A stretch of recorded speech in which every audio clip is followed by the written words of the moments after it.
Winnie the Pooh, Winnie the Pooh. Tubby little tubby all stuffed with fluff. He's Winnie the Pooh, Winnie the Pooh, willy-nilly silly old bear. Y'all are gonna have to explain the joke to the audience, because I get it, and I thought that was fucking funny. I just saw this just now. Guys, this is fucking hilarious. Yeah, this is why it's live react. So do you want to do the intro then and let them know what we're doing? Xi Jinping looks like Winnie the Pooh. They saw from the title.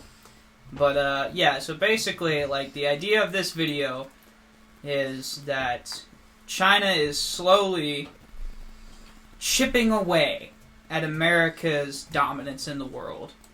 And we're going to have to accept the reality that the epidemic emperor is becoming the new powerhouse. Yes.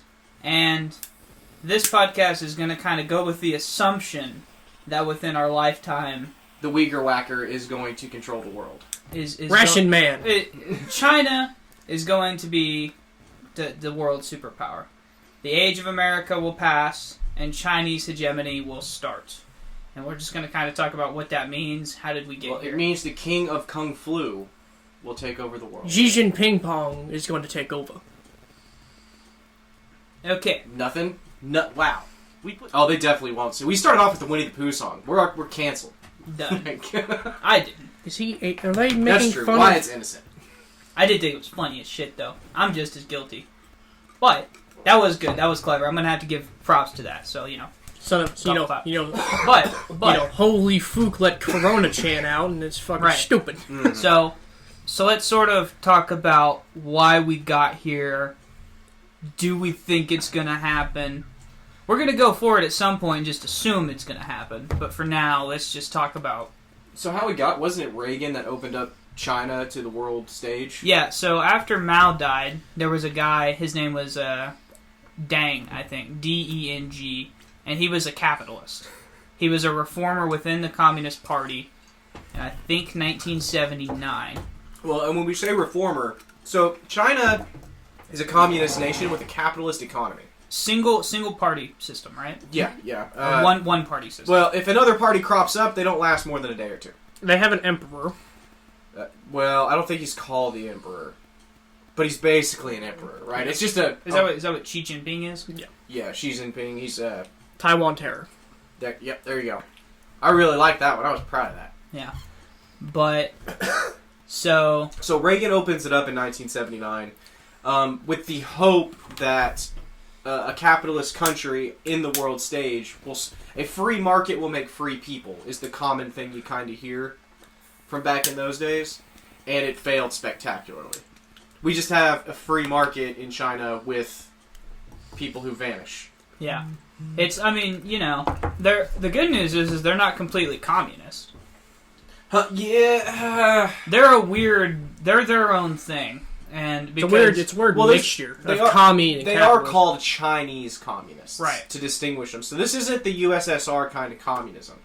And part of the reason that it's not is China was an entirely different culture. So you don't have the institutionalized atheism that you see in the USSR. Yeah. Because the USSR, the Chinese people were already pretty much irreligious.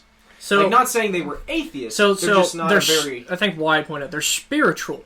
Yeah, they've always been a deeply spiritual people, but they just don't have They're more like hippies. They're like, nature... Yeah. They believe in chakras and nature, energy. Well, it's Buddhism and Hinduism. That's the oldest religions in the region. Right.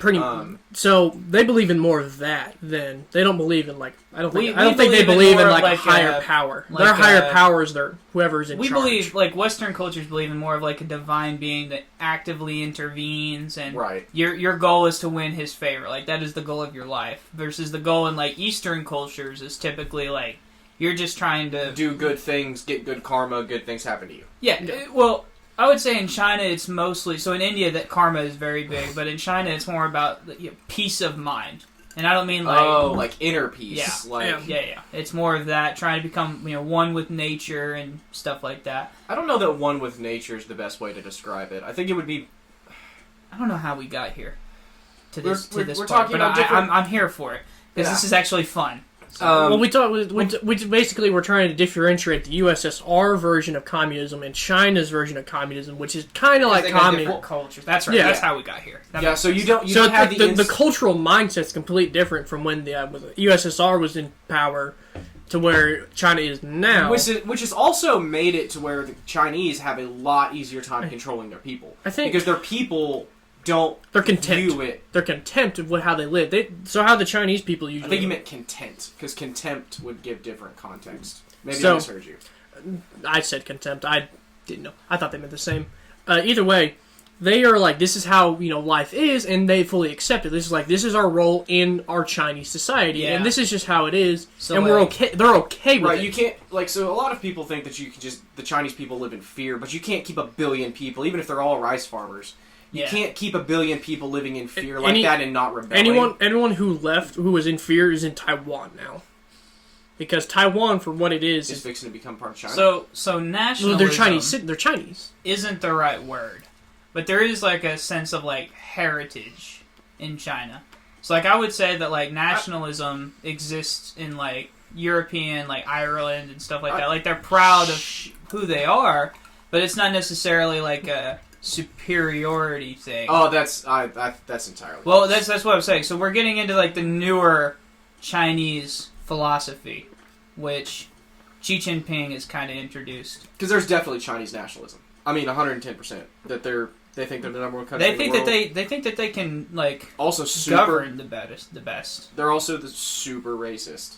Yeah, But that's all Asians. I mean, yeah, pretty much. I mean, India fought multiple wars over slightly darker brown shades of Indians. yeah, they've still got it's outlawed, but the caste system in India is Like well, it's basically social hierarchy based on race. It's basically divided north and south, isn't it? Yeah. India, like one caste lives north, one caste lives south, and it's all based on like a slightly darker shade of brown. I don't know. Like as an American, you would look at it and be like, "You're both Indian." I don't understand. Right. And they hate each other. But it's like you couldn't tell the difference between a Chinese man and a Japanese man, but they know the difference. Right. And they will fight to the death for it. Right. Mostly because of history of the bad blood between China and Japan. So to kind of get to like the crux of what this podcast is kind of about, like China, like if there was ever like a one world's like superpower like over the course of history, it would probably be China. China, yeah. So to most of human history, China has been like betrayed the kingdom. A lot of I don't really. You get the monarchs from China. They saw how Chinese did the emperor. The economy was solely like the Silk Road, the spices all came from China. They were the global economy essentially. So to most Chinese people, they just see this as kind of like a coming back to normal. This isn't new. This is new to us. But to them, it's like, well, look at history-wise, this is how it is. This is just like a rebirth type thing. I mean, either way you look at it, like China's had like 8, 9 like great dynasties. Yeah. Like 300-year long. I don't know that England has had a 300-year long. Oh yeah, family line for sure because they had the Romans, and then yeah. As far as family lines, once the Romans pulled out of England, I would say no because kings were falling left and right. To Saxons, to Vikings, to. I think the only family probably better is the Habsburgs in Europe, Maybe. where they were in every family and they had a lot of influence and power. Yeah, I mean, as far as like could rival like China's like all throughout time. I mean, you could the Ottomans, the Persians, Romans. You could probably argue the Egyptians. The Egyptians were around for 1,000-something that's true. years. That's true. I could throw the Egyptians in there. Honestly, the Romans had a decent stint. Yeah, but the Romans were only like I want to say like 300-400 years. Yeah, nothing compared. For Rome proper, right. And then they divided into East Rome and West Rome, which became the Ottomans and what was left of Rome, and then Rome fell. It's the Holy Roman Empire and then the Byzantine Empire. They would have been apart. So the West Rome was going to be the Holy Roman Empire, and then, which is just Germany. And then the Byzantine Empire eventually got taken over by the Ottomans because the Ottomans were on a fucking warpath. But the Ottomans were just better. I mean, this is a culture that has invented a lot, like writing. Like, gunpowder. One of the first like societies to like standardize writing. Mm-hmm. I mean, paper, gunpowder, like you said, railroad, revolutionaries. Yeah, the war tactics alone. And then some Yeah. guy called Genghis ruined it all. Yep. For a lot of people too, but I don't know if you could say that you revolutionized war tactics and then get beat by a bunch of people on horseback because you've never seen that before. Like, Well, to their credit, they thought like their walled-in cities were enough to beat the people on horseback, and Genghis started throwing bodies full of, with the Black Plague over yeah, the first ever biological warfare. well, that was mostly in Europe though. That wasn't necessarily with China. No, that was China. No, because China had the same immunities to the Black Plague as Europe or as the Mongolians did. Not everybody. But Europe had no immunities to the Yeah. Black Plague. So, that's what they think. The Black Plague started in some port in the Middle East. yeah. Because there's it's written down that some huge kingdom, like, it's really powerful. I can't remember which one it was, but it's really powerful. Then all of a sudden they just die, and it's like the proportion is like that's the fucking plague. Yeah. Like, Rats. and then all of a sudden people start dying everywhere Yeah. else. Like, Yeah. anyway, But, These are fun. yeah. So, so how did America lose this spot? well, so we opened them up, and then China, once it got its feet on the ground, started basically homogenizing manufacturing. So China, the labor laws are a lot different than America. Like, I don't know that there is a minimum wage in China, and they also don't frown upon slave labor. Sweatshops. So there's no labor unions. There's no any of that in China. So that was the first step, which we can very much see. The reason everything you have is made in China is because they took over the manufacturing of just about everything in the world. Yeah, they told Nike, like, hey, they told capitalist, CEOs, like, hey, we know you like a quick buck. We'll make this dirt cheap for you, and then you can mark up the price when it gets to the States. Right, so, like... And anyone who looked at it said, fuck yeah! Yeah, so, like, let's say you're selling a widget for $10, and it was costing you $3 to make it in the U.S. Well, then they open China up, and the Chinese say, hey, we'll make that for $1.50, and then you can still sell it at $10. So it just increases corporate profit margins, because you're manufacturing with cheaper labor. Mm-hmm. Yeah, so basically, Americans chose the dollar over America. Money walks. Right. Yeah. I mean, that's why you hear a lot of people. So I think Trump ran on 2016 and sending our jobs to Mexico. No, our jobs were sent to China a long time ago. There's only select few things that can still be manufactured in the U.S. with the correct profit margins. And anything can be manufactured here. It's just you have to violate a lot of classical American policy to do it. It's like you'd have to have higher tariffs, to make it profitable to manufacture here. So but originally, all that's going to do is drive up prices. So right, what's funny is tariffs are kind of a staple of American economy, because when we first became a country, England said, all right, we can't, they won, but we can fuck their economy by, say you needed a shovel. England could sell that shovel for $3, where in America it was sold for $5 because it was made in America.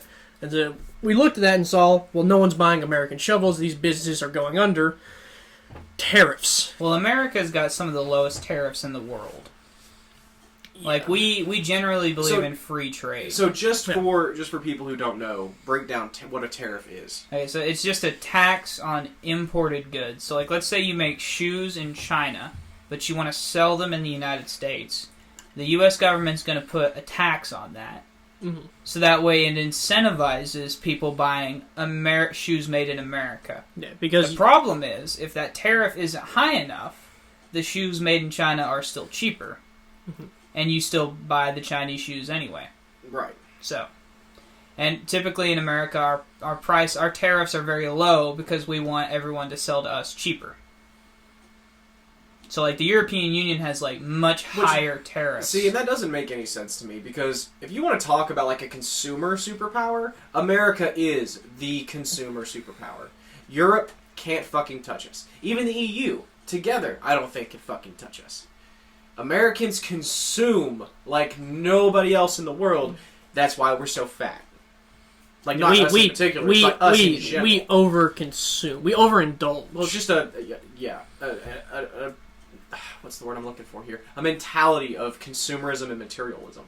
I mean, building the American dream ever since, the 1980s was the white picket fence and the 3-bedroom house, The nuclear, 2.5 kids. Well, But now, we have so many luxury goods now that used to be like seen as like if you had one, you were the top 1%. well, it's just like a Tesla. We've got status symbols now. Yeah, but it's becoming like how many people own like 3 TVs in their house? Literally everyone I know. Do you really need 3 TVs? I've got 6 TVs. Do you really need 6 TVs? Yeah, I get a TV in every room. Why? Do you use all TVs? Do you use all the TVs? Well, this one out here is the first, the only one I've turned on. I haven't turned it on in like 7 months. Yeah. But I think no is the answer. You don't need 6 TVs. No. You're right. When one in say your kid's bedroom, one in your bedroom, and one in the living room is perfectly fine. Well, now in my defense, I only owned 3 TVs when we got this house. But Dad got rid of a whole bunch of TVs from his trailer and everything. Yeah. I know a lot of people that just... I mean, it's not uncommon to say that Americans indulge in consumerism. And so what also didn't help is companies figured out that Americans, instead of wanting to fix what they have, they'll just buy a new one. So they purposely... that's a bunch of shit. No, so like look at phones. So when you get updates, they purposely make your phone slower and all that. Like Apple admitted this. Like, yeah, when you do an update, there's a thing in the update that if you have an older phone, it purposely makes it slower, drains battery faster. Which is outrageous. I don't know how that's not fucking illegal. Because they know people would rather go buy a new iPhone than deal with the... They deal with slow internet in 2021. Yeah, like it purposely makes it slower and all that. So companies figured out, like, nowadays, Americans would rather just... What does that have to do with China? I think their culture's different. They don't have the consumer culture. Oh, I don't think that's true. I think they for sure do. They do. Not as much as America does, but nobody has it like America does. I mean, we've been doing it for 100 years. They have a lot more restraint in their culture, too. They have... Like, discipline? Yeah. Yeah, well, you have to. We whack at the discipline. Yeah. If you say the wrong thing in China, you just vanish. Like that women's they also have a different tennis player. So they also have a different view of education. So they're drastically better at it. Yeah, the Chinese They've Tiger always Mom's been very better at it. I don't necessarily know what their system looks like, but I do know that their average IQ is 102 to America's 98. So it's only 4 points difference. Really, the biggest difference. But they have 4 times the people.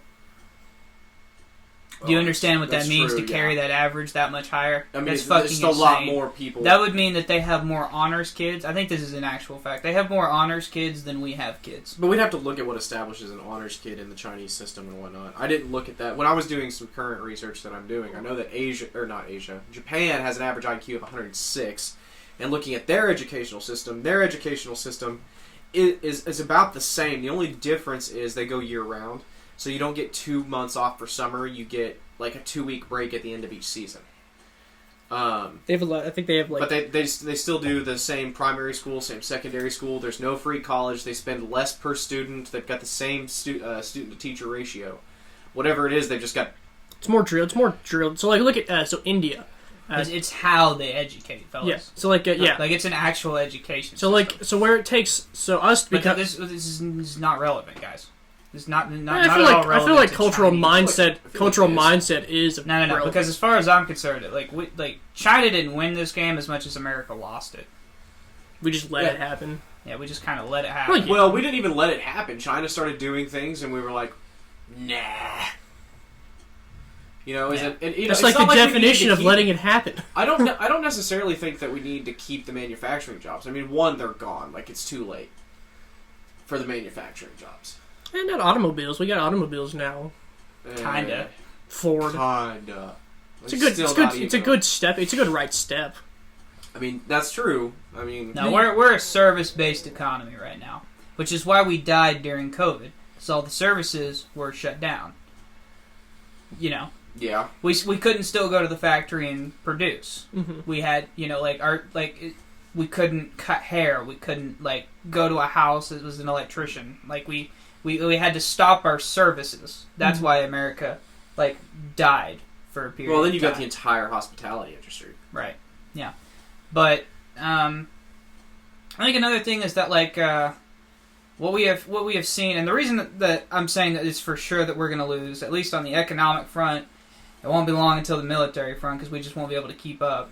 Well, especially because they keep Financially. stealing our shit. We got people sitting on intelligence boards Well, that you are say fucking Chinese spies. Well, I mean, you say that. You say that they're selling stuff, but, like, Google and all them are selling their intellectual property. No, that's true. Yeah, Mm-hmm. which is another big problem. Is we've got a lot of American corporations that have Well, no why wouldn't moral. they?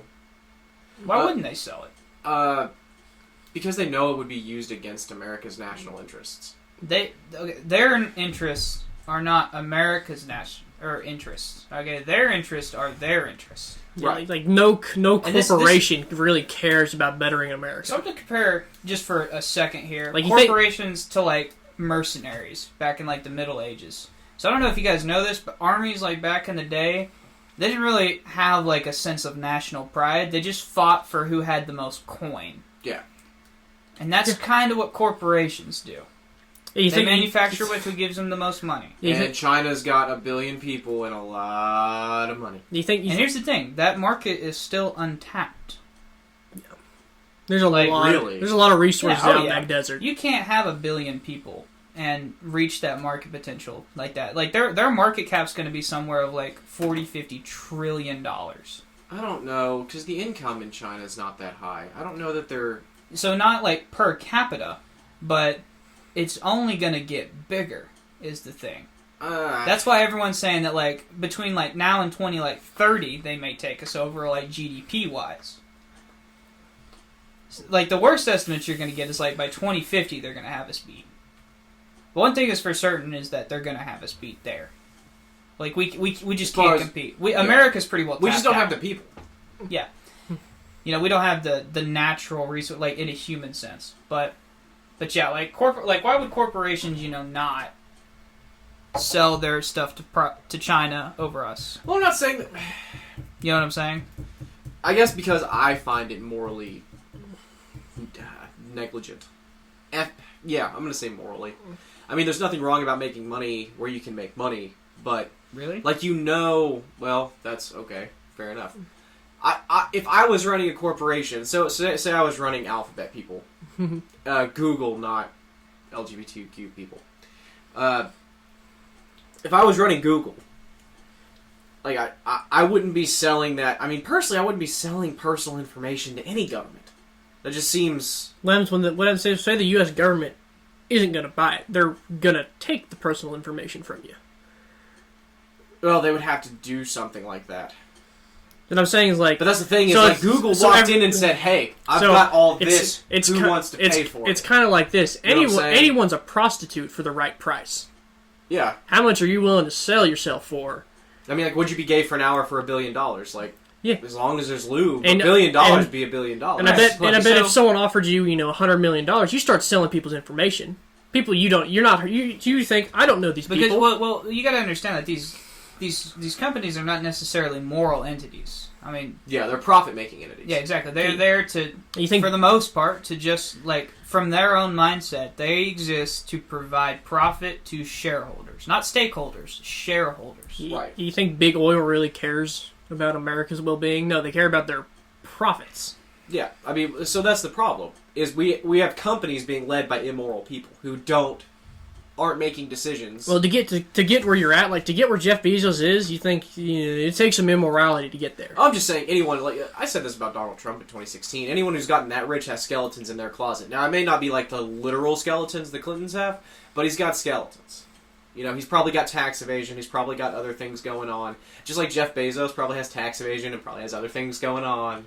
Like, these people, you don't get fabulously wealthy playing by the rule book. Right. So we shouldn't be shocked when those same people go to countries who offer them more money and side with them, So, like, we're seeing more and more countries, or not more countries, more and more, well, countries too, but more and more corporations shift their, like, manufacturing, their headquarters, everything to China. Yep. And away from the United States. Well, those corporations would also wield more political power, which I'm not saying they don't wield political power here, because they clearly do. Otherwise, the section that's protecting Facebook and Instagram from 230? Yeah, Section 230 would be out if they didn't have some people in their fucking... Include Democrats and Republicans. They didn't have them in their pocket, let me put this... or it'd be gone.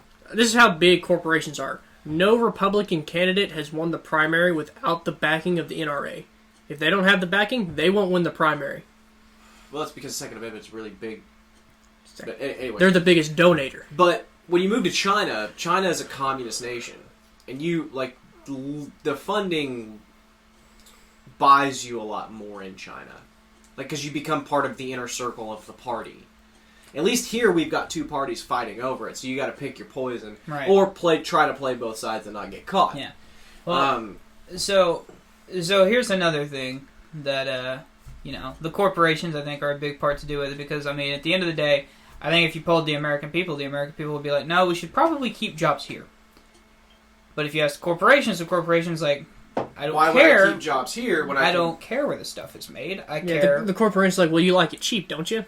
Yeah, exactly. Well, so actually, now on this subject, I was watching Shark Tank the other day, and Mr. Wonderful, I don't know his real name, but he's some billionaire.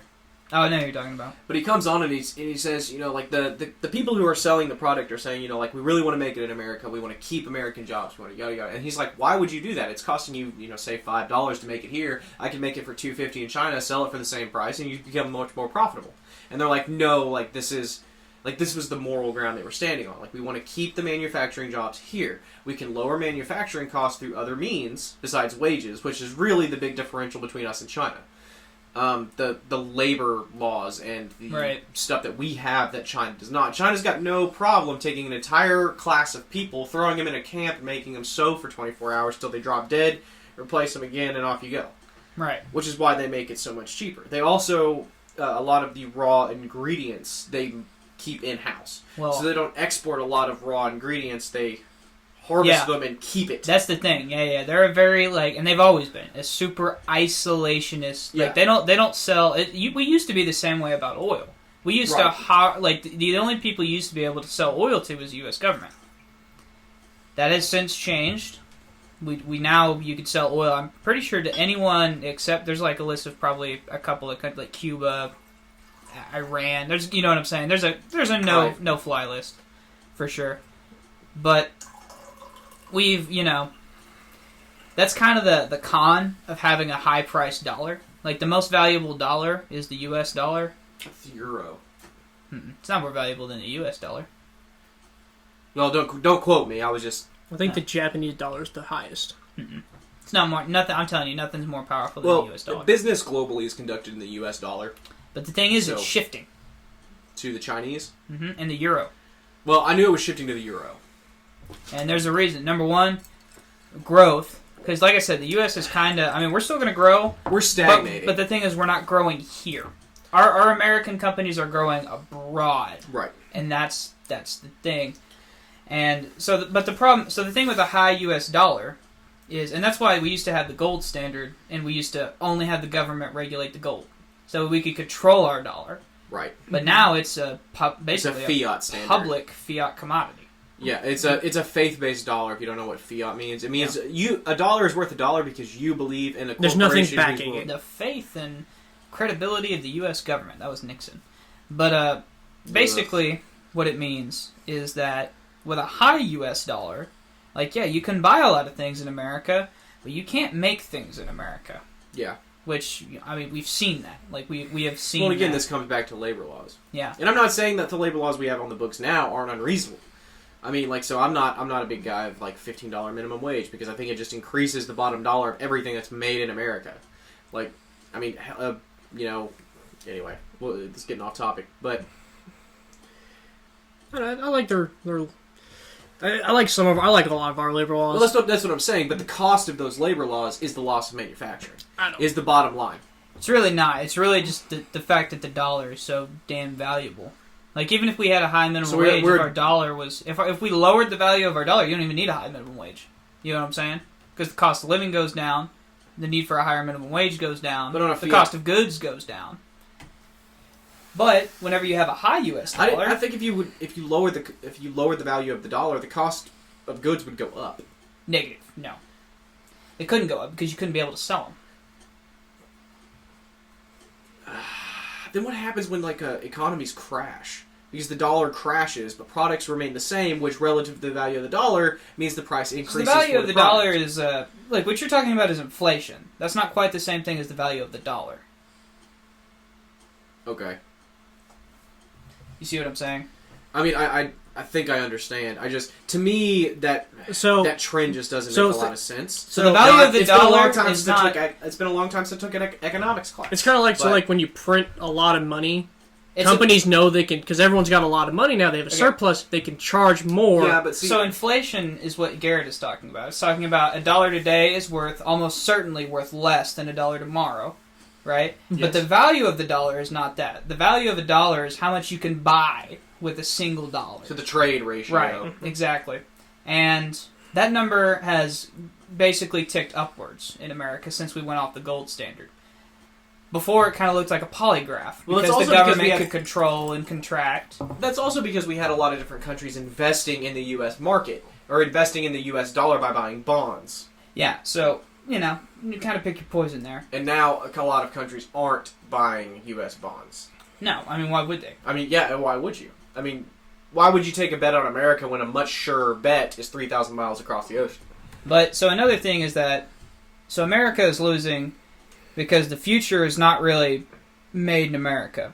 Like, look at, I don't know if y'all know where all the future hasn't been made in America since 1980. Like, that's, yeah. I mean... Yeah, that's true. So but that's not what I mean. I mean, literally, we don't have the natural resources of the future. So, to make wind, solar, any of that. You need rare metals. And we have a lot of oil, and we have a lot of water, and a lot of good land for crops. We do not have a lot of minerals.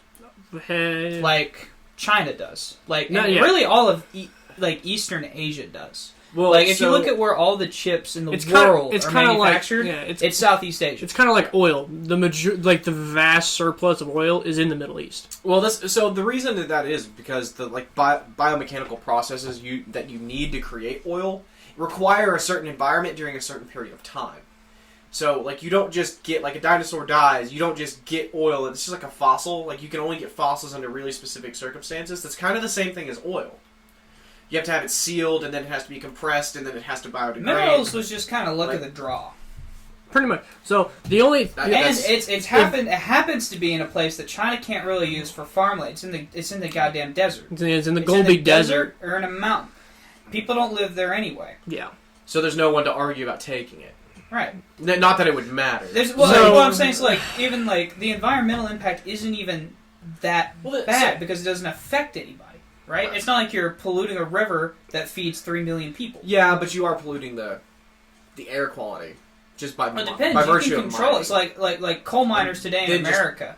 They're able to control a lot of that. You can control how much you... Well, that's true. And burning coal isn't the same as burning coal in the 1970s or in the 1800s anymore. There are ways to burn coal. We can't burn all coal now. You can only burn high grade coal.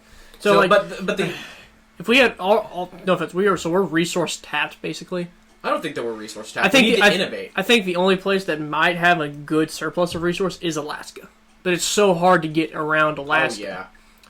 Like literally in Alaska, you could see a moose in Alaska, and you will be the last person to ever see that moose again. But even if we did open up Alaska, let's just say we had a corporation willing to go there. The most you're going to find is oil. You're not going to drill. I mean, I guess you could find some rare earth minerals up there, but you're going to dig through 30 feet of fucking ice to get what might be. It's not profitable. Yeah. That's the same reason we haven't mined for oil there yet. Well, you can't mine that far north. It's permafrost. Yeah, it's like the Siberian tundra. The only hope is that global warming eventually melts the fucking permafrost, which fucks so much other bullshit.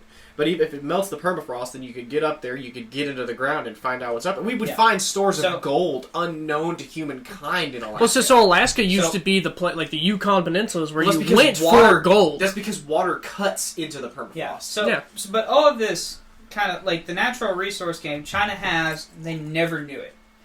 Another thing, China all sorts of minerals, gold, silver. The trade, the gold silver trade of the world used to be in China.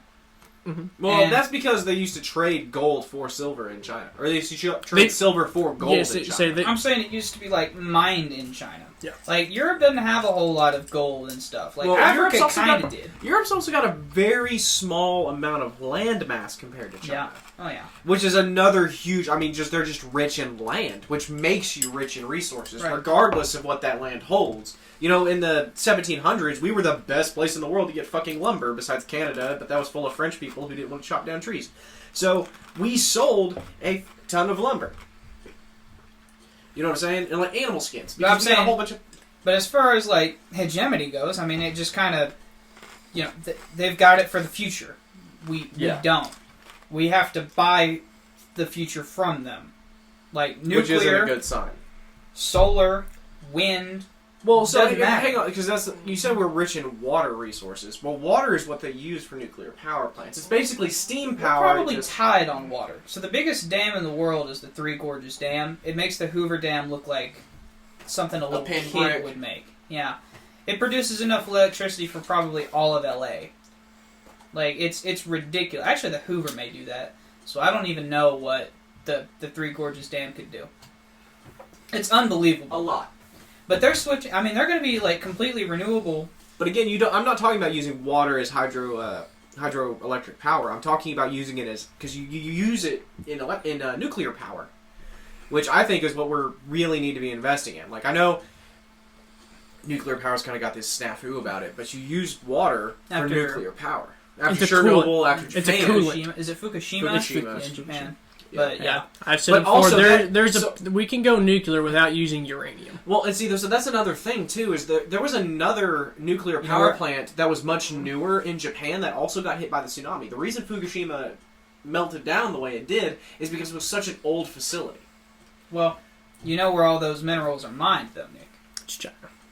That's kind of the nature of the game.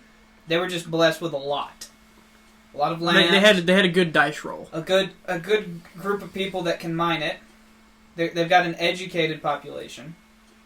They're not the richest, but they don't necessarily value wealth the way the Western. Really, all They're not of as the Eastern materialistic. civ- They're not even as, Japan is not completely materialistic like we are. eh, They're probably the maybe most maybe if you got outside the cities. But I will say again that even Europe doesn't compare to the level of consumerist culture that America has. Right. We invented modern Christmas. So, Yeah.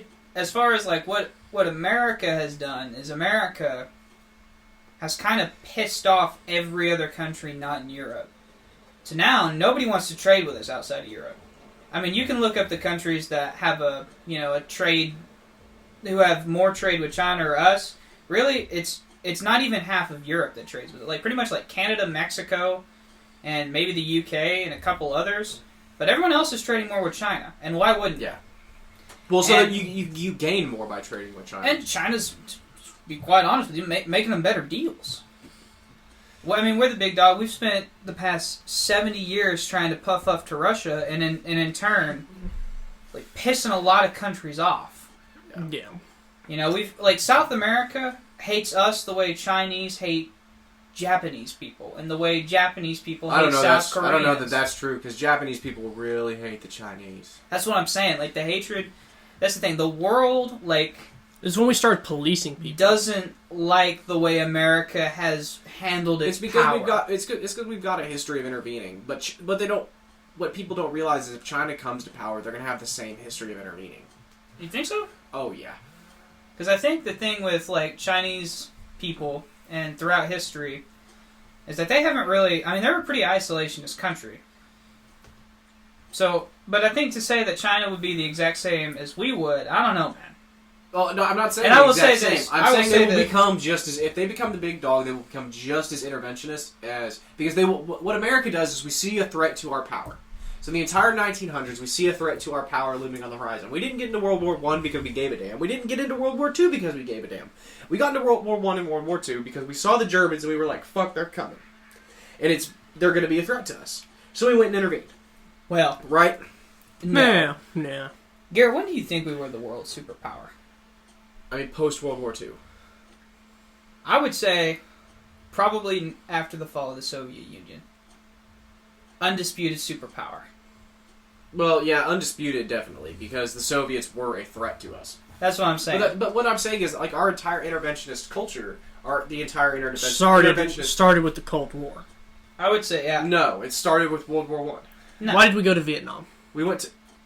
Yeah, Well, okay, I'm not no, arguing that we no. were trying to intervene in Vietnam. I'm saying in World War One, we went to go intervene in Europe's affairs. Because Germany No. I would say in both of the world wars, we were reactionary. Because, one, they sunk the Lusitania. I mean, to be honest with you, we held out of that war as long as we could have. Both of them. But it was still interventionary. Is what I'm saying. Like, reactionary, yes. But also, we were intervening to prevent the destruction of Europe because they were a huge ally, and because if we lost Europe, we knew we kind of lost a lot of our own allies, and therefore position on the world stage. I don't think so. No, because we traded with both sides until we got involved. Well, yeah, of course you do. So we didn't really obviously, that's unethical. You shouldn't. Like, we traded with both the Kaiser. No, not the Nazis. We traded with the Kaiser. Oh, you're talking about World War War One. We traded with Kaiser and the Britain and them. Until it became too big of a threat. No, until they sunk the Lusitania, killed 150 Americans, and then they sent the Zimmerman note to Mexico saying Mexico should attack the U.S. Because son of a bitch, they're a fucking threat. Like, well, they didn't want us in the war, and so they wanted us occupied because they knew. And they were wanting to occupy. Well, they couldn't. Afford another country to fight. I'll just be honest with you. Europe has never viewed America as a threat until after World War II. Well, we dropped 2 sons on Japan. Europe during like World War I and World War II thought that Europe was like the peak of world power. That's whether it was Russia, France, Germany, whoever, who gives a damn, right? They laughed at us across the pond. Okay, right. Mm-hmm. But you can only beat us because you're so far away, and it takes a lot to get you. You know, but as far as like, but no, I disagree. That's not why we went into either of those wars. We went into those wars because Germany like did an act of like real aggression, like war against us the first time, and the second time Japan forced our hand. Is that not a threat though? That's what I'm saying. We didn't respond because we felt that like we were like, oh no, they're coming. Do you think that China would not respond to a threat? What do you mean? So if Japan bombed Beijing. Let's not say Beijing. Even some minor city on the outskirts of China. That's an act of war. That's not what we're talking about. But responding to an act of war is because you've been attacked and you've been threatened. No, so like Japan bombs Taiwan. Does China intervene? Or Japan bombs North Korea. Does China intervene? Probably. If they intervene, why? So they may not necessarily intervene against Japan. Xi Jinping is not that dumb. They may intervene and take over North Korea. Yeah, see, China hates North Korea. Not if it was theirs, they wouldn't. Just like they hate Japan, but if they took over Japan, they're not going to continue hating Japan. They've never even tried to take over Japan. Like, there's no point in trying to take over Japan. They've been to war with Japan. They've never tried to take... First of all, why would you? It's a mountain. It doesn't have hardly any natural resources. It's not just a mountain, it's a volcano. Yeah. Like, it has no natural resources. They had to carve... That's like actually Japan always invaded China because of the resources China had. Yeah. It's the other way around. Well, the hatred for Japan and China goes deep. It's like thousands of years. Of non-stop conflict. And the Japs have kind of got the last laugh because in World War II, I mean, they just killed everybody. Yeah. It was bad, and they were bad to us too. Japan was a ruthless fighter. They've had to be. They have small numbers. You know, they can't afford to not be ruthless. Mm-hmm. But yeah, I don't know. I don't know how China would always act. I mean, for sure, like they would take advantage of the hegemony like every other country has ever done. Right? Taiwan. So whenever there's a global conversation about like a trade deal, China's going to get their way. They're going to throw their weight. Right. I mean, that's what whatever China side with is going to get the right. way. I mean, that's just going to be the way it is, you know. And to be honest, it's kind of already happened that way, at least on the trade areas. Because I don't even understand how that's possible. So China, if y'all didn't know, owns like 80% of the world's ports. Like part of China. So they're literally on the Chinese coast? Yeah. No. Like they will build a port, say in like Australia, and they will say we'll finance it, but we own it and we get to employ it. Well, that does a couple of things. Number one, makes you a little bit more reliant on China, doesn't it? Mm-hmm. Because if you want to get your goods in, you're gonna have to go through their port. You're gonna have to employ their people. You're gonna have to service them. You know what I'm saying? It kind of snowballs. But in exchange, you get a share of the profits. And like I said, You get a free honestly, port. a lot of this comes from underestimating Xi Jinping. Like, that man, as evil as he is a damn genius. I mean, he knows how to play the game. I mean, we're seeing this unfold in like less than 20 years. Yeah, that's what's crazy about it. Is less than 20 years, China's gotten to where it's at. Right. And Give credit to him. I mean, I'm just watching at this point. I don't think it's going to be as bad as everyone says. I don't think so either. Now, I do think once China does overtake us, you're going to hear a lot of crazy shit said by politicians. Oh, yeah. Well, no one will ever admit it in America. No way. Sensational? Oh, well, no. Absolutely not. And then, so, like, get prepared. Once China does pass us, Taiwan is gone. Taiwan's gone inside of 5 years. Like, China has... Honestly, if I'm being realistic, probably inside of 2 or 3. China has said it before. They said, we will take Taiwan, but we will only take it when we think we can, when we surpass America. So, they are just waiting. Nah. I mean, they're already threatening Taiwan. Like I said, if Russia can take the Ukraine, then China's going to take So the problem is Taiwan. they both have... So, like, Russia has a claim to Ukraine, and so does China have a claim to Taiwan. It's Right. historical, like, long-standing claims. So, it's not like if Germany was trying to conquer Is Ukraine. that not interventionist to you? If China's taking of Hong Kong, and then China's taking of Taiwan, is that not interventionist to you? So if like Puerto Rico or Alaska declared like independence, do you not like see how? I don't think it's an interventionist thing dealing with like your Civil War counterparts. Like, was it interventionist of us to fight the South? But how long has I Taiwan guess been its I own would say country? No. No one has recognized its independence. Well, that's not true. The UN acknowledges Taiwan as a UN ally, or not the UN, NATO. Can't be in NATO. It's not in Europe. It's not in NATO. It's regarded from NATO as a. It's a non-NATO ally. Yeah. Okay, you understand that's not the UN though. Yeah, that's what I said. I said not but- the UN. So they don't. So that's the thing. That's kind of. So here's the thing, and I was trying to explain this to Nick. So he was like, "Isn't Taiwan a country?" And I was like, "Practically, yes. Technically, no. No one recognizes it. No one important recognizes Nobody. it. Well, here's the thing. Here's why nobody recognizes it Because it pisses because off the Chinese. and they can't afford it. Like the NBA, you can't acknowledge Taiwan in the NBA. If you do, you're They- canceled in China. One of them tried. One of the Well, it's not one of just- the owners the owners Well, tried. there's They are currently- the Rockets. There's And- currently a player that's also acknowledging Taiwan, and they've canceled his entire team's games from China. Yeah. Well, like- I mean, that's part of the thing. But to be honest with you, that's. I mean, I get why you singled out the NBA because they were loud about it for a time. Well, no, the NBA is a But bunch of the cucks. entire. Well, why? Right. Why should I mean? Hollywood. Shit, we buy No, shit so from China You're all right. the time. Hollywood's a bunch of cucks too. No, I'm it's just, not just them. It's us. Like how much shit do we own that says "Made in China" on it? I mean, literally We're- almost everything. We're exactly Except we're firearms. just as Firearms are made in America. Not all the time. Oh. Some parts are get exported from. America or Russia. I was about to say we do manufacture a lot of firearms. Yeah, firearms and ammunition. Actually, Russians manufacture more ammunition. But A lot of your AK ammo. And more missiles. really, I think the only thing so we've got them beat on a couple of things, but they have more. well, I more mean nukes like than- strictly like civilian firearms Oh, is what I was gotcha. talking about, not Gotcha. military. But No. Yeah, like so most like your that is one comforting thing, I think, is that Russia and the U.S. combined would see a united enemy in China. Think so? Yeah. I think Putin and I think Putin, no, because- Putin's no, high no. enough on his own Putin's- cock. No, Putin's literally like seeing a big dog at the door, and Russia has no more allies anymore. Like the Warsaw Pact is gone. It is now just any Russia country- any versus NATO. Any country of the Warsaw Pact is dissolved, essentially. Yeah, pretty much. Yeah, Like, and that's kind of why he annexed Russia- Crimea and a whole bunch of other stuff is because he needs to tell NATO that he needs to be like the Reagan of Russia. He needs to convince NATO that he is crazy enough to do the things he says he will. no, I don't think that's the solution for him. I think the solution for him is to ally with NATO. Okay, you want that to be the solution. That doesn't I mean think that that's the what- only solution. China. No, because China has no dog yes. with Russia. That's another... China and Russia historically have been allies. Yeah, like they're During the USSR, big like deal, both man. China that'd and be Russia. That'd be a shit show. Not really. I mean, both China and Russia. No, funded I'm the- saying that would be a shit show for the West. Oh yeah.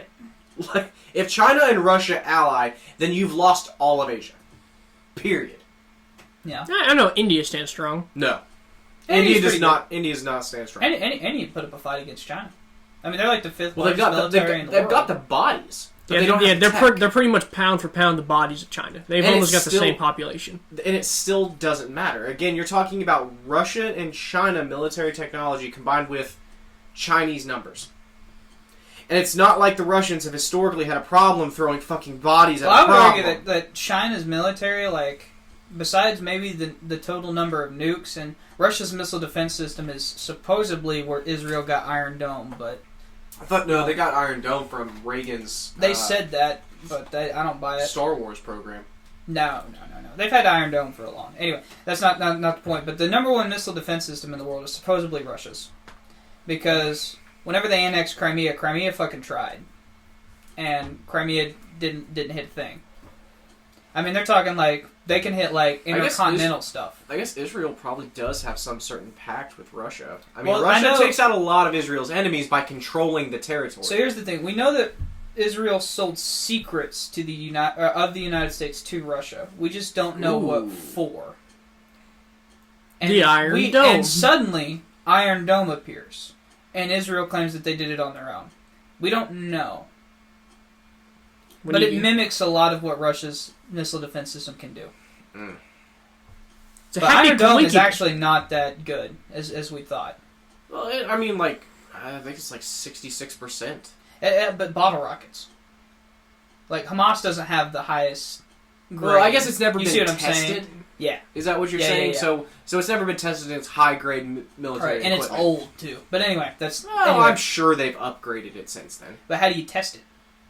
I mean, you shoot a rocket into the air on it. Well, you don't have the landmass. It's not like That's you what can do I'm that in saying. secret. Yeah, You know it's what like, I'm it's like But- there's but no way anyway. to really test. For all I know, there You could be a slip a- bunch of you system slip- failures You in slip it. a very smart bomb to Hamas. Like, oh no, I left this bomb But- out. What are you gonna do? Oh no, the cargo So- fell.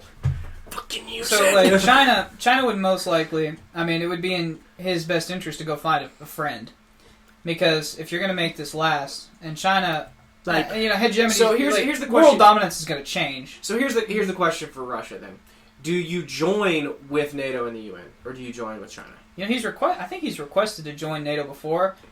That they told Well, him you fuck can't off. keep killing fucking European diplomats, man.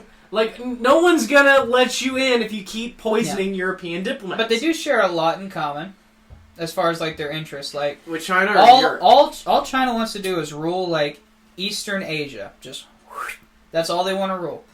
All Russia has ever wanted to do is control a few countries west of Moscow. That's all they've ever wanted. And then they want to, absolute power corrupts absolutely. It's a matter. It's all Germany wanted was Poland, which is not true. Of That's course, what they wanted all the world, to be perfectly honest.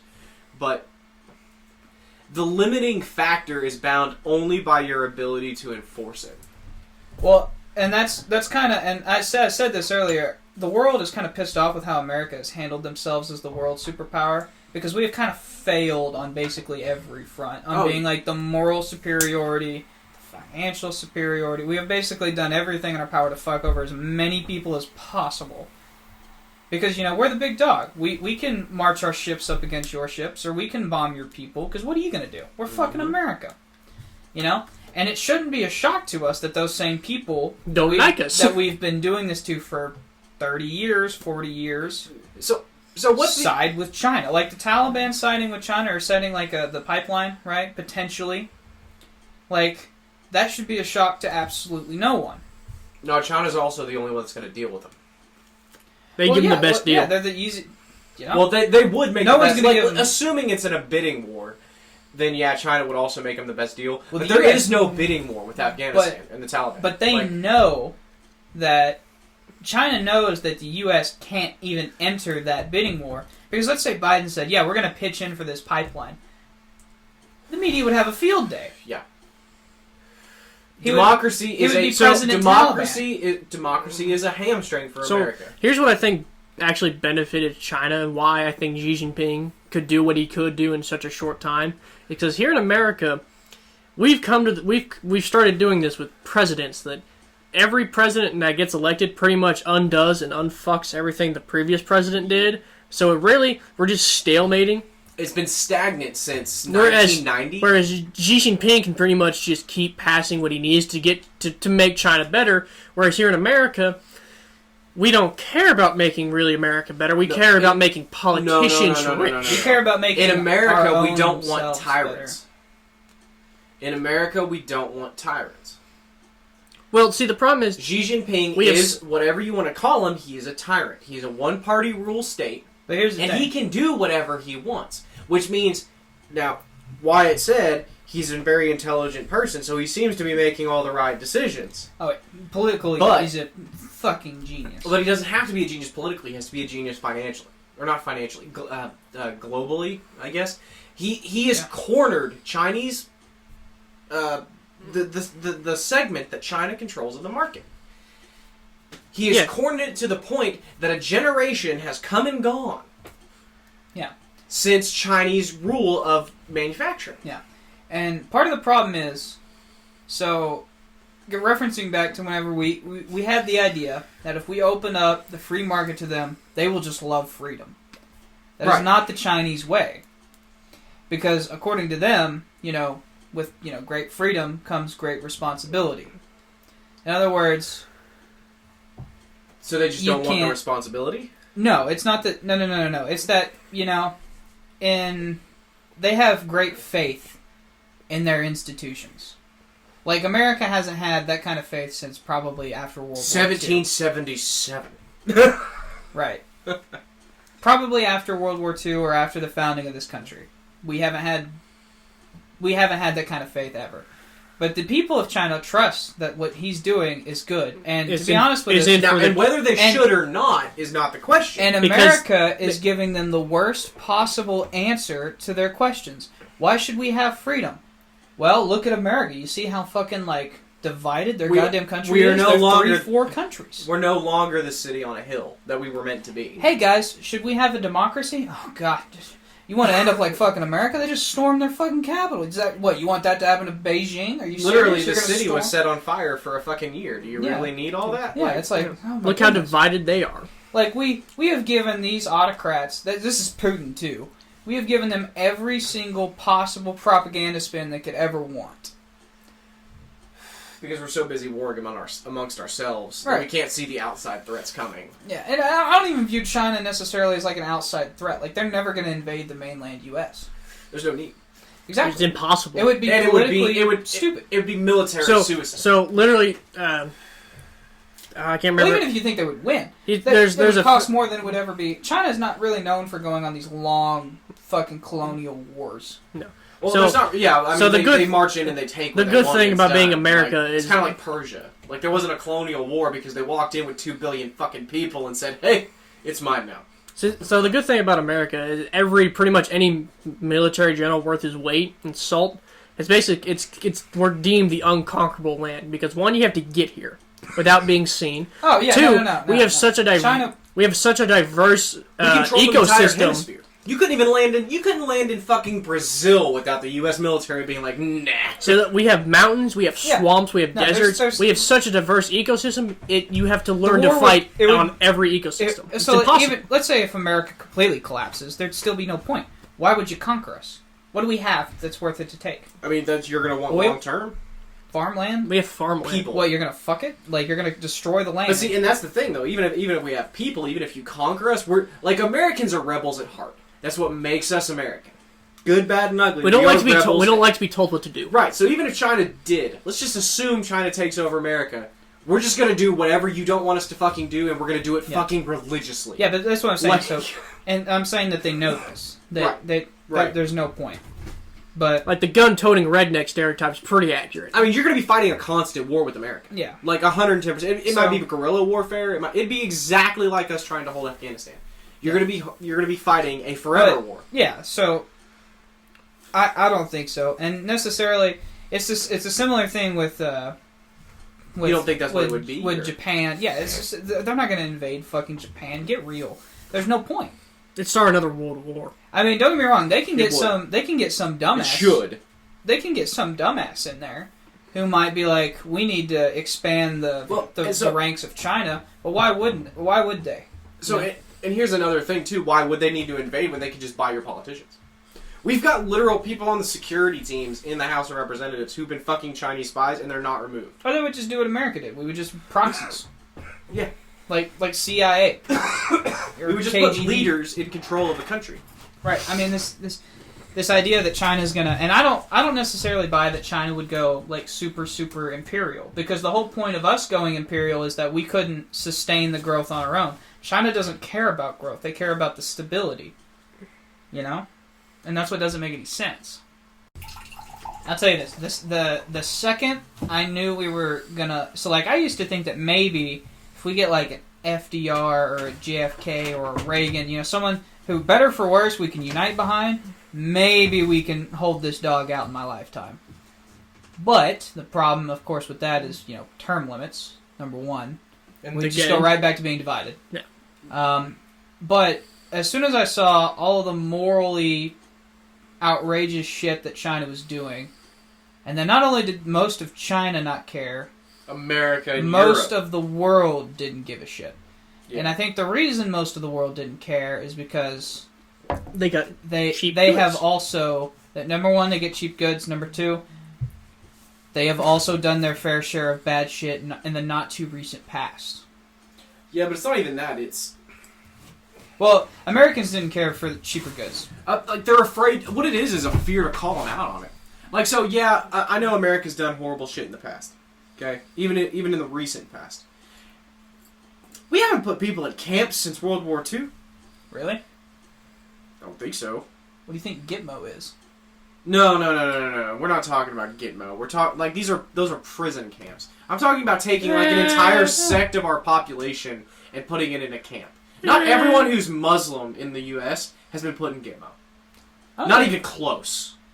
Okay, these are mostly foreign enemies. We did kill people and torture people. It doesn't fucking matter. It does. We're not putting a bunch of Muslims in camps. Garrett, the CIA. There's nothing you could do in the recent history Do you want of to add America. up bodies of Muslims between the United States and China? Is that really what you want to do? No, I'm just saying. Counting up all these wars in the Middle East. Literal concentration camps. Why are you trying to make a comparison here? Do you really think there's anything comparable I the think U.S. has done? This is yes. No. Yes. No. Let's not turn to. Absolutely. We're witnessing the beginning. Like, this is are. when Hitler takes over Poland and he puts a bunch of people in camps and we're like, that's not so bad.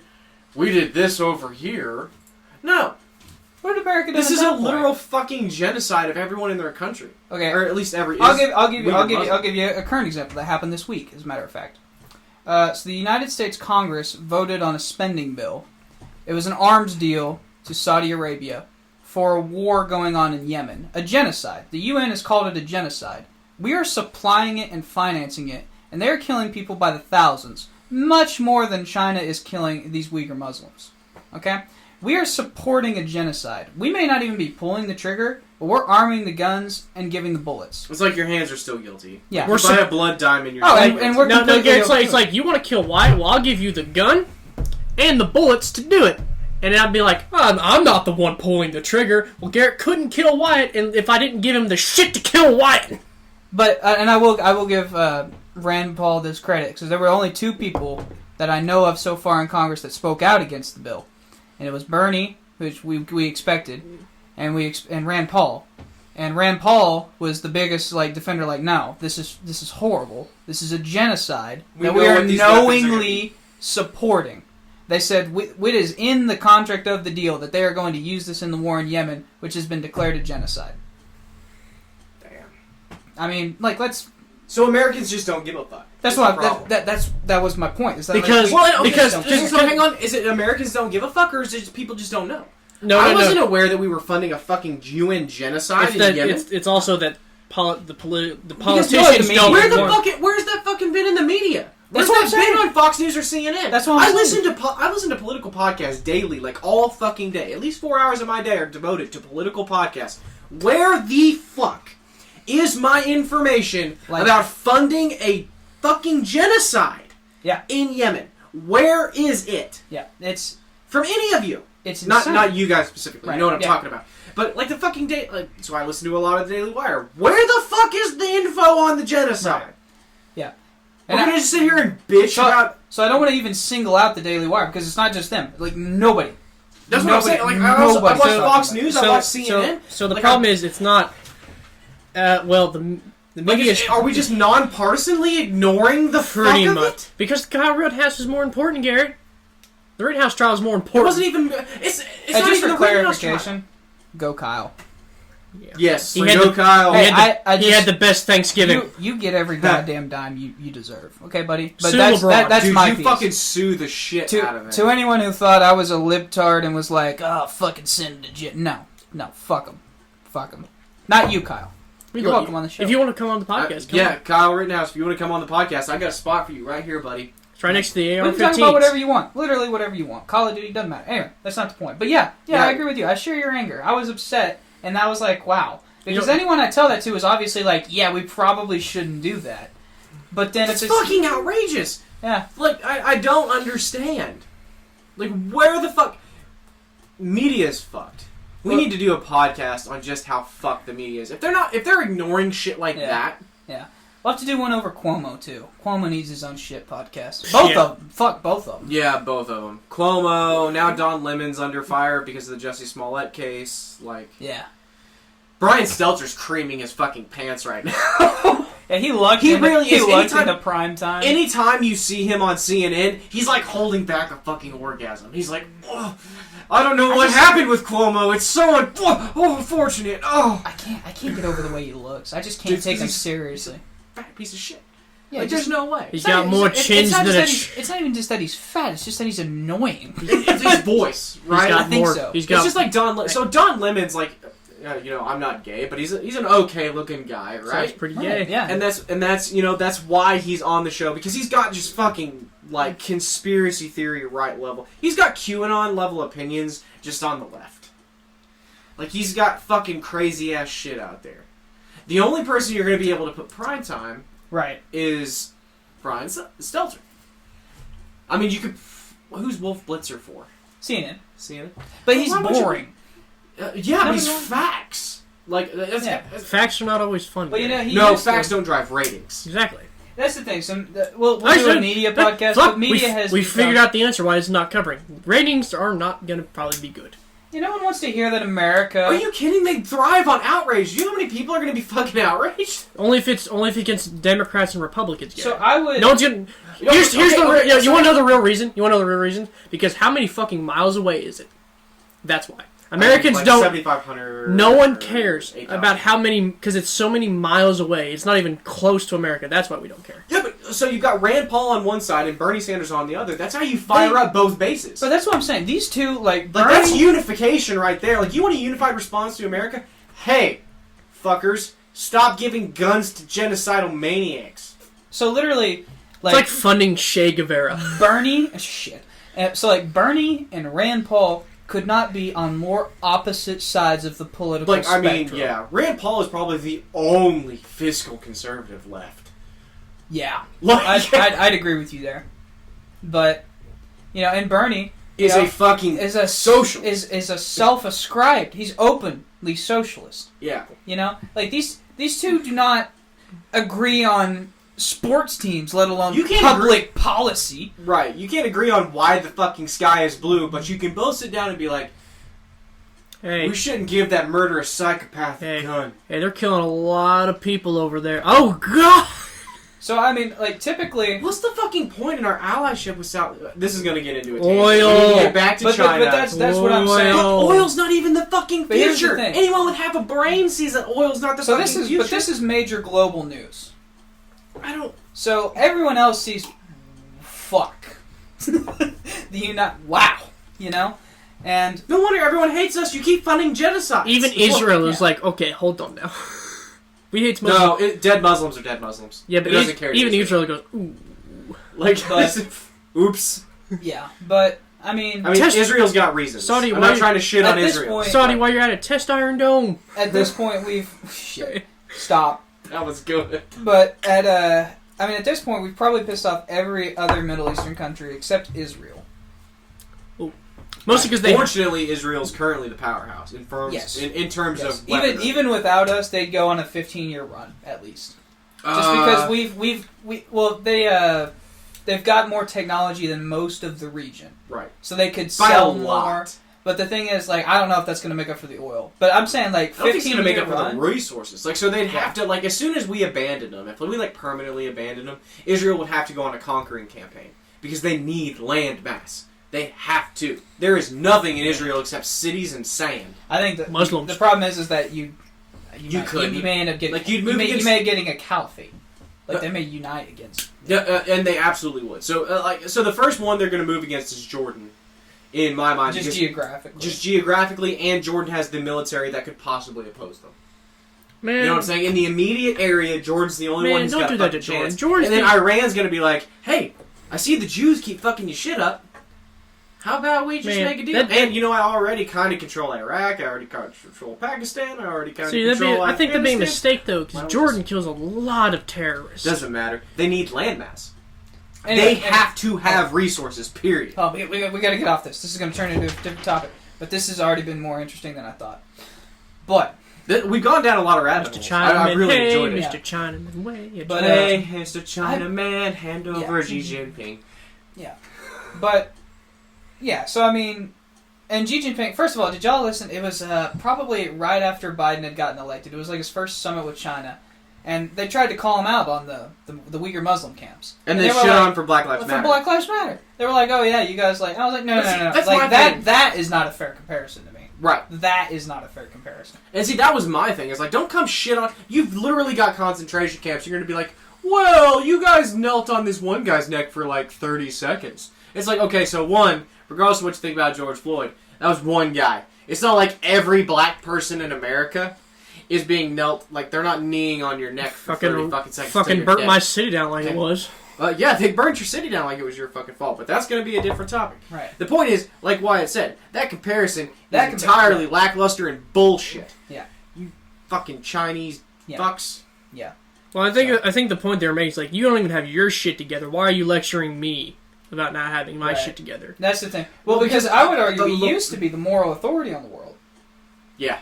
Well, I wouldn't argue that. We used to say we were. I would argue that we used to be the moral authority on the world. I would argue Okay, that. so what I mean by moral authority is, did the world ever look to the United States for what it meant to be moral? I would argue probably not. No, I don't think, honestly. So Europe probably never did, because Europe had a superiority complex in the days where we could have claimed moral superiority. Like, up to probably 1900. When we ended slavery in our country through bloodshed and war... I think we could have been claimed, and until that point. Except Europe already had ended slavery. No, they ended slavery in the colonies. It's not the same thing. We'd also created a democracy where people get to say. Mexico ended I'm sorry. Slavery before they had us. not. They had not ended slavery in the colonies. Yes, they had only ended it. Main yet land Europe. Well, I think you mean just Britain didn't. So France didn't really care about the colonial system. Now, the Belgians were ruthless. Like, in Africa... yeah. That was, like, slave estates. Such a small... But what I'm saying is, I really think up until, like, 1900, we could have been and had at least a contestable claim to the moral superiority in the world. Not really, because any European would be like, we may have had a claim. You freed the slaves, but... No one would have... They're still hanging them. Like, that's back when this is still a new idea. We're like, look... Everyday motherfuckers have a choice. Yeah. Like, you aren't born into kingship. Except the black guy you just freed.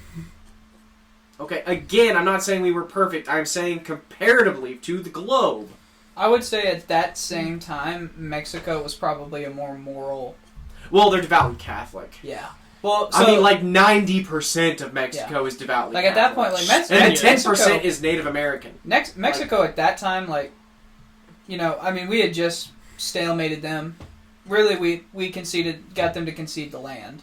But that's because the people wanted. Like, the Texans wanted to stay American. Yeah. It wasn't necessarily because of Mexico. Well, Santana was also on his way to an ass whooping. Like, the only reason we lost the Alamo is because Houston couldn't gather an army fast enough to go defend the Alamo.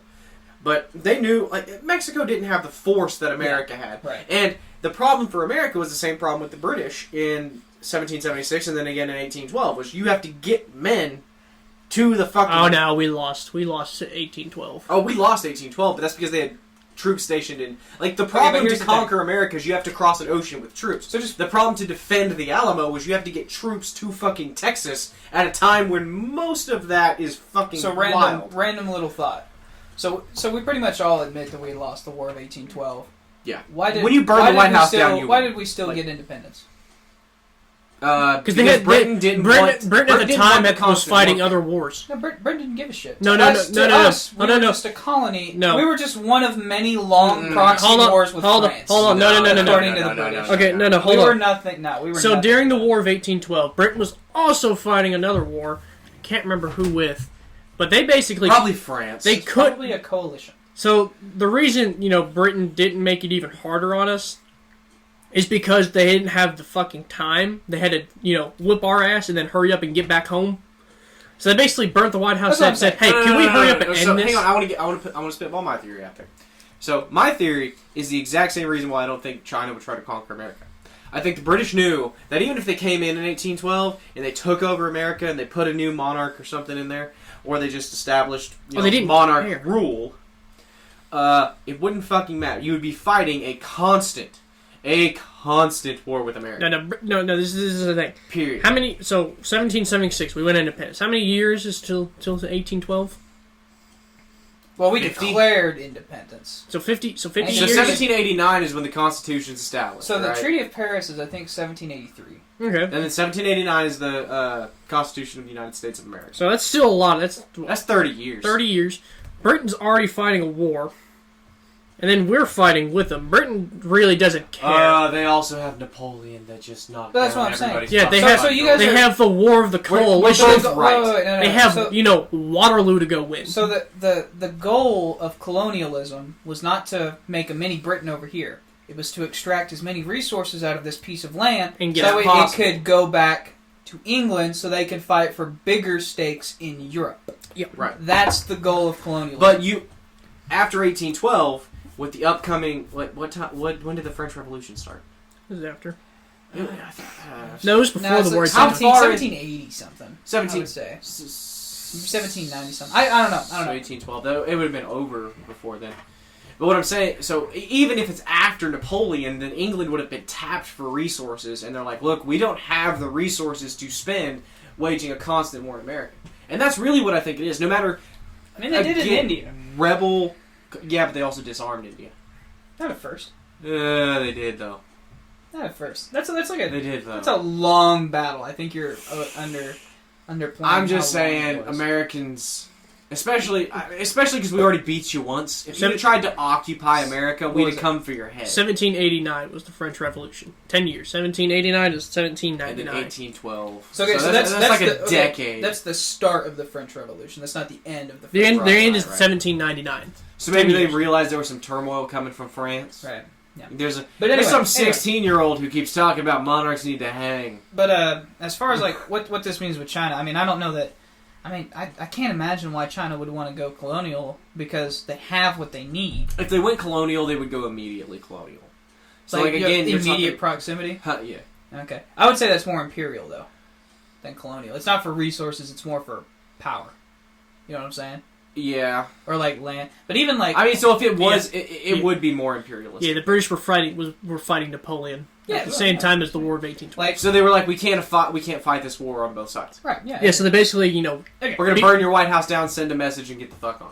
Mhm. Because we've got Napoleon. Because, like you said, there is a superiority. There's a complex bigger- at this point in Europe. there's a bigger dog at your back door that you need to take care of. Well, literally marching across Europe, slaughtering kings. Has won coalition after coalition after coalition. yeah, like I think once Napoleon gets started, it's just one coalition. It's just fucking Napoleon. Well, he fought like 5 and was 5-0. He was whooping Prussia and Austria like it's nothing. Like it's he lost one like it's time a in Russia and polio-ridden got a kid. bad rap. Compared to France, he was like no, compared to France, but compared to the rest of the countries, France is a superpower. Even compared to Italy or Spain at the time, At this time, yeah. like fucking France. France was probably the best military might up I mean, until the First World structurally- War. After the First World War, their military age fighting men went. England had the Navy. England had England the best had the- Navy in the world until I we can developed the Navy. explain. I can explain the British Navy one, but I'll explain it off podcast because it'll go too long. Because it's always pondered me. Like, why? Why does the British have a navy? Because they're an island.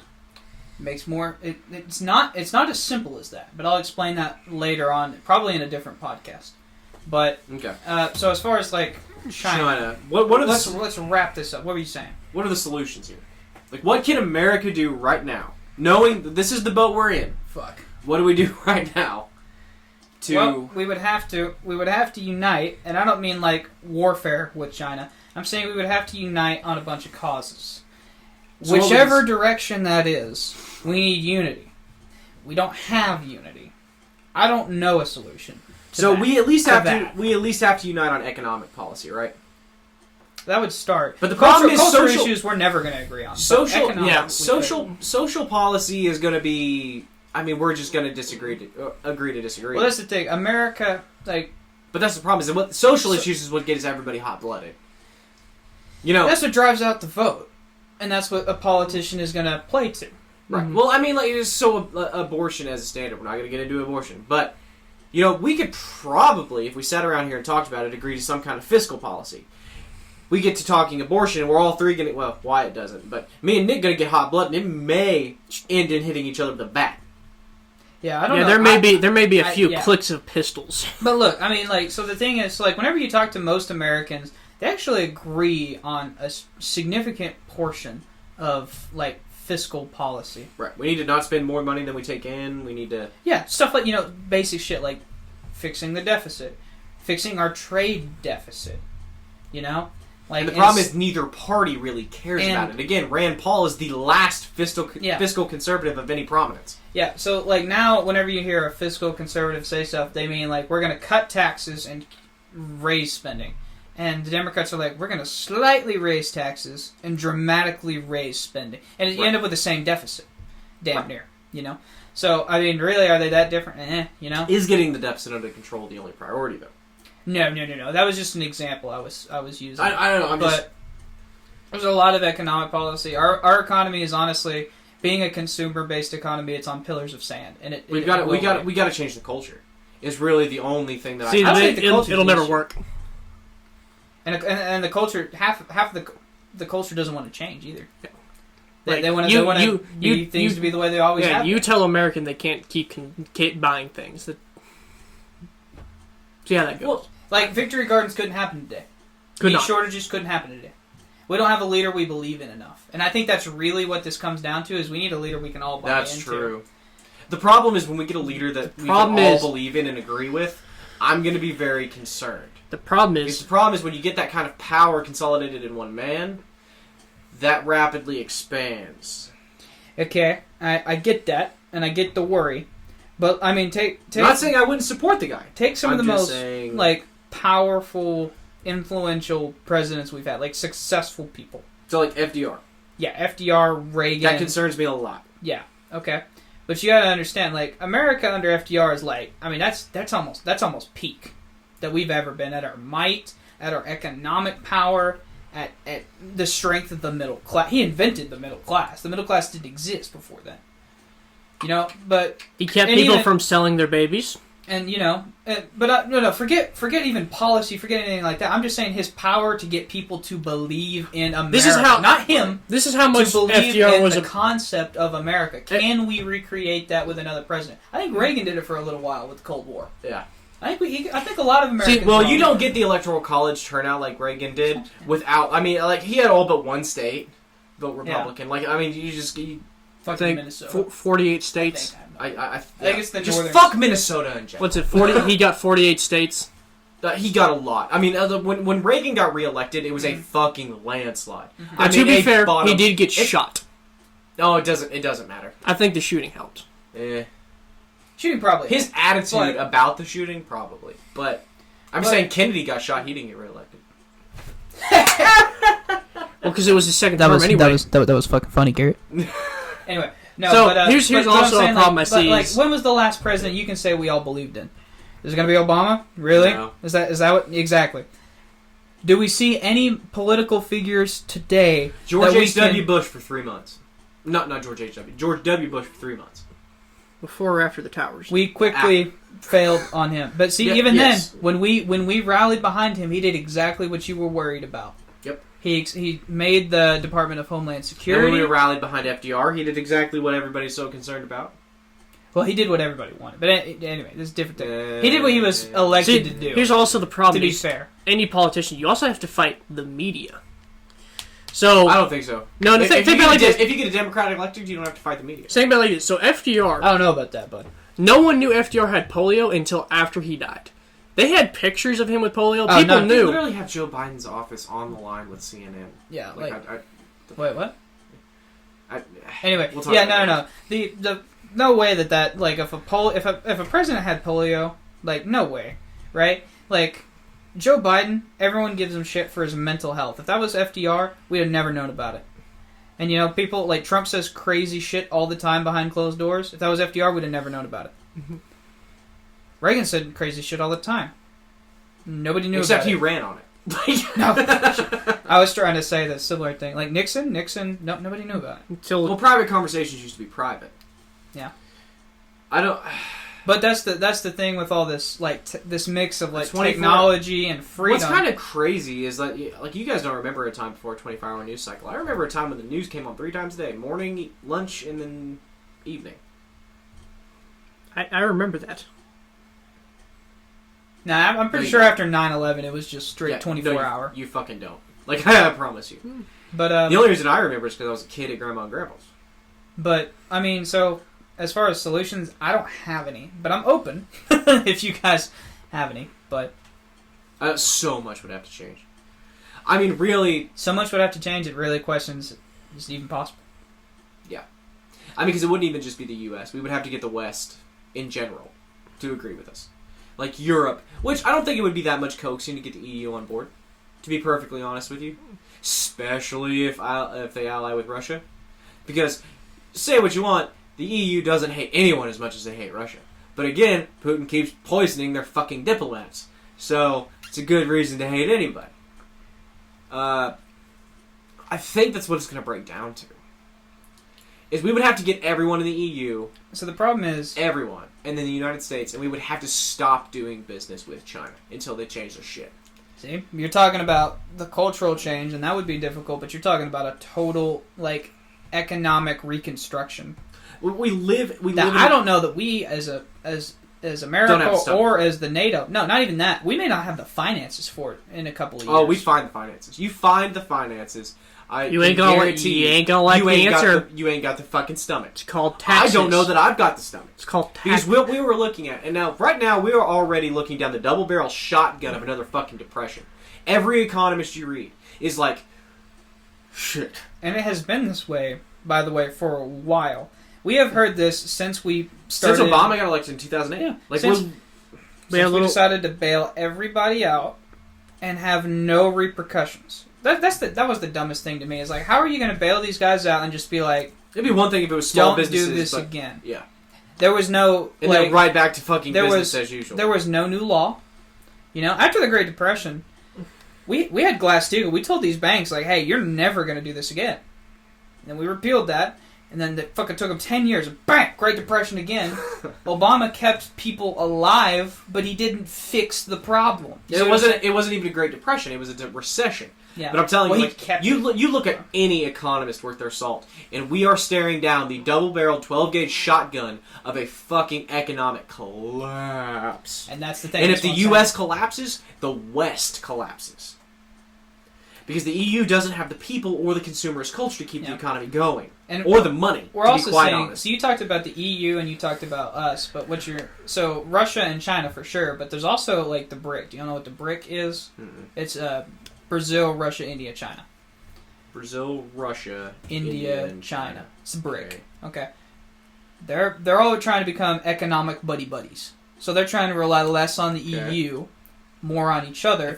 And there's a reason. If China gets Brazil, we're fucked. So look at this. That's so many natural resources. Well, it's not just that. So think about this. Like, if you look at like the top 3 countries for like market potential, it's going to be China, it's going to be India, and it's probably going to be Brazil down a little bit lower. Yeah.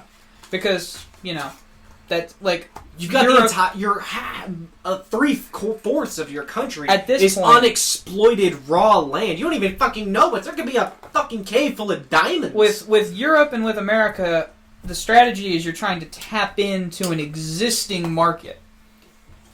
But with these other countries, you are developing the market. And they're trying to do this together. Because they all bring something different to the table. Russia brings oil, China brings technology, Brazil brings raw. Yeah. So, like India raw brings shit-covered streets. I don't know what like India services. Services. Scam calls. brings. Like services. No, I was being serious. Like services. Like somebody... Outsourced labor. Yeah. But... Okay, so what is wrong with computer? And I'm not saying that it's going to be like EU versus... Because, to be honest with you, India might be like... It's tough to say who they prefer, us or China. It's hard to say. Probably... I don't know. Because China doesn't really show aggression towards India, but India just doesn't trust China. And for the same reason, like, if Mexico started becoming a superpower, we just wouldn't trust Mexico. India Just historically close. has been...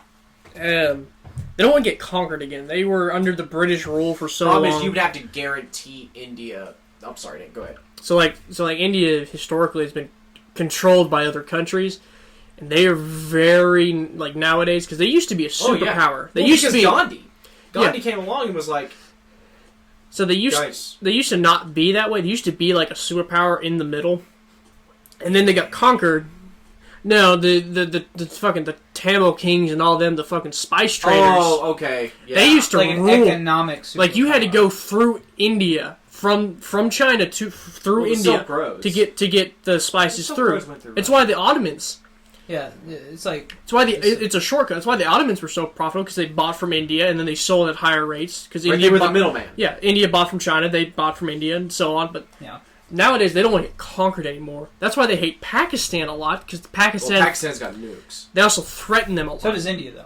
Well, yeah, but Pakistan's Pakistan crazy. actively, they're tiny. They actively threaten India, and so India's kind of got no choice but to be guns drawn out all the time, just waiting for motherfucker to They're try. in perpetual state of defense. So the real question, and this will be they're fuck around, find out. This won't take them much. This will be the final question of the podcast, and I just want to know. So how do we expect America as a country of people will react? Nobody cares. Either outrage or no one's Denial. gonna. No, yeah. That's what I was telling him. I was like, they'll never admit it. They'll say, well, they may have us in GDP, but we have them in GNP. And whenever they cross that, it'll be, well, we have them in GDP per capita. And it'll be like they have us in standard of living, but we have. It's kind of like the space the Red race. Sox. Democracy. It's kind of like the space races. Like we got to the moon, said we won. Russians are like, fucking hell. I didn't know the race was to the moon. We'd been there 2 months ago. War was in space. We got there first. It's called space race, not moon race. We beat you in every other category. It's a pretty good Russian accent I just did. That was. Do it again. It is called space race. It is not called moon race, silly American dogs. Capitalist pigs. Come on, comrade. You look like a Russian. You embassy. do. I'm not convinced you're not adopted. Where's the gun? Hold on, I got a pliers. I got like 5 guns in here. We're gonna test your loyalty real quick. Good God. Okay. Check see if he's circumcised. Well, so how long do we think it'll take, Garrett? I know I was skeptical if you were going to buy into the whole like China's going to take us over, but if you had to put a number on it, how far out? I mean, I'll say 15 years. I was going to say 20. I'll give it 5 president elections. 20. I was going to say 20. 20, 25 years. They may overtake GDP by then, but GDP per capita... They'll probably never capture that. Here come the categories already. Well, so GDP per capita is an accurate station of measurement. Now, you get to standard of living, then it doesn't matter. Like, if the average Chinese person has a higher standard of living than America, that's what lost Russia the Cold War. Yeah. Like, it's... But... After that, people are going to start looking at communism and be like, ugh. But the thing is that... Like, well, they also don't need a lot. They're not materialistic. The only hole with those arguments is that we don't lead the world in either of those categories. In GDP or GDP per capita. No. So we lead it in GDP for sure. Standard of living is like Switzerland or Netherlands. I think Australia's number 1 in the world, and then it's don't they have fucking concentration camps? Like Norwegian countries.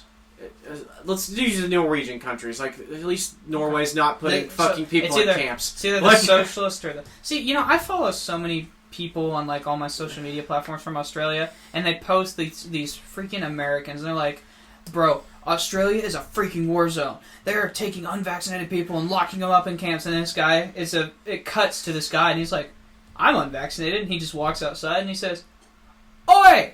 And then his neighbor says something. and then nothing happens because it's a fucking fairy tale myth. But well, they've got the camps built. I know that, and they were also keeping certain people there because the media's covered it. Yeah. Well, do you remember the famous video of the fucking girl that got vaxxed? They don't have a vaccine for kids at the time.